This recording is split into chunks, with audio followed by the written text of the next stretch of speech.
আপনারা জানেন আমাদের দুই সহকর্মী সাগর এবং রুনি নির্মমভাবে 2012 সালে হত্যাকাণ্ডের শিকার হয়েছিলেন।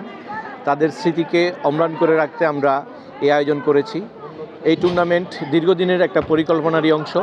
বারবার হোঁচট খাচ্ছিলাম, অবশেষে 2026-এর শুরুতে এসে এই 7 জানুয়ারি আমরা শুরু করেছি।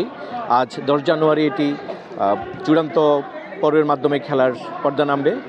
তো যেই উদ্দেশ্যে আমরা খেলা শুরু করেছি সেটা হলো সাগর রুনিকে আমাদের মাঝে জিয়ে রাখা। তাদের যেই সাংবাদিকতার যেই লেখনির যে ধার ছিল সেই ধার সম্পন্ন লেখা অন্যান্য সাংবাদিকদের মাঝে যাতে ছড়িয়ে পড়ে, সেই লক্ষ্যেই সাংবাদিকরা যাতে সাগর রুনির আদর্শকে অনুসরণ করে বুক ফুলিয়ে সাংবাদিকতা করতে পারে, এই জন্যই তাদের নামটা অমলিন রাখার জন্য আমাদের আয়োজন। এটা প্রথম পর্ব।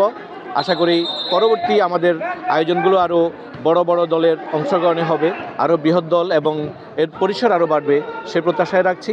আপনাদের সবার সহযোগিতা কামনা করছি।